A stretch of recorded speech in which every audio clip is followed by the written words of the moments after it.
In this video, we will study what happens when a nerve impulse reaches to the nerve ending.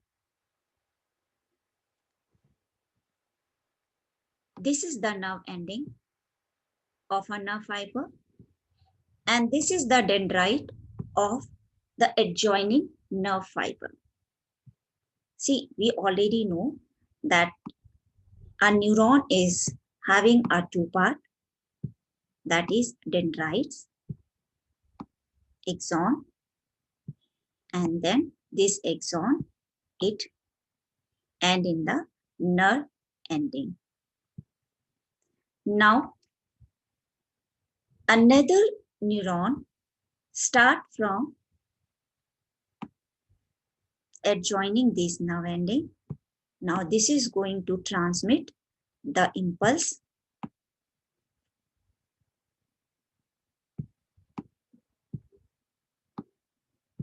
taken from this nerve fiber. Now, when the nerve impulse reaches the nerve ending, it is transmitted to next nerve fiber in two ways. That can be called as an electrical synapse or a chemical synapse. Electrical or chemical synapse. In case of electrical synapse, the distance between the presynaptic and postsynaptic membrane is very less. It is so less that directly it jumps from one nerve fiber to another nerve fiber. And this is very fast process. In our body, most of the junctions or synapses are chemical synapses. Here we are going to discuss a chemical synapse. So this is the nerve ending. This is the synaptic knob. This structure, this whole structure is called the synaptic knob. In this synaptic knob, you can see that there are synaptic vesicles. These synaptic vesicles, these are storing chemicals known as neurotransmitter. So now you check it that though we are studying the neural control and coordination, but our neural control is also dependent on the chemicals. So this cannot function independent of chemicals.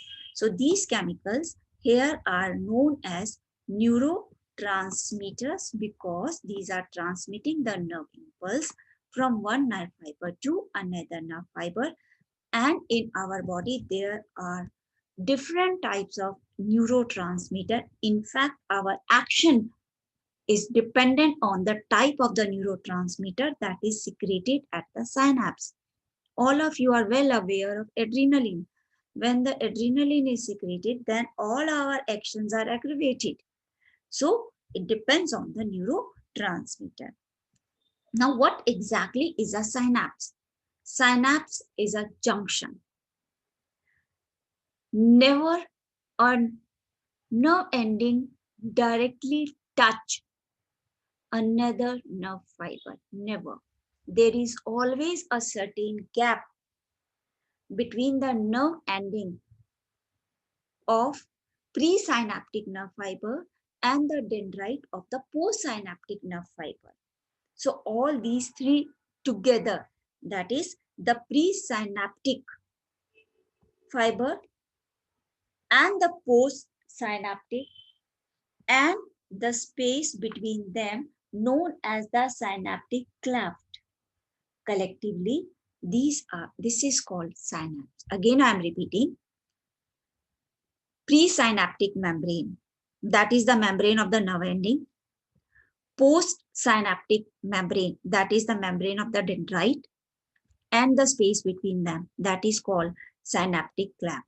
These three together known as synapse. When the nerve impulse reaches at the nerve ending, then these synaptic vesicles, they move to this presynaptic membrane and they join with this presynaptic membrane and they release the neurotransmitter in this synaptic clamp. Now you can see that there are many receptors on the postsynaptic membrane. Now these neurotransmitter, they get attached to these receptors. These receptors, they are going to receive the neurotransmitter, and as soon as these neurotransmitter, they get attached to these receptor, again an action potential is generated here and it will be conducted in this nerve fiber.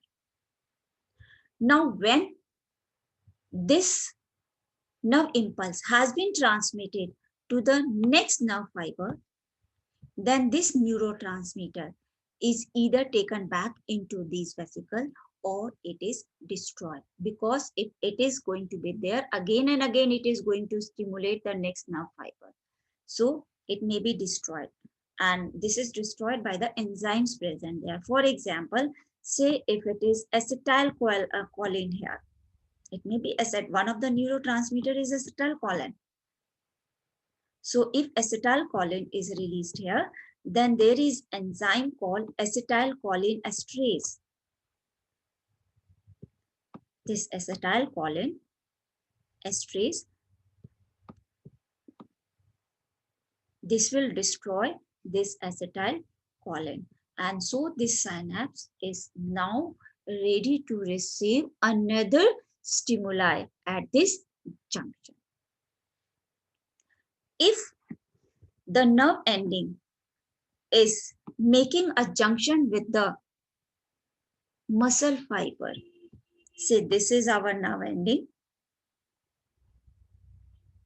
and here instead of this postsynaptic membrane, there is a membrane of the muscle fiber, then this structure is known as neuromuscular junction or a motor end plate.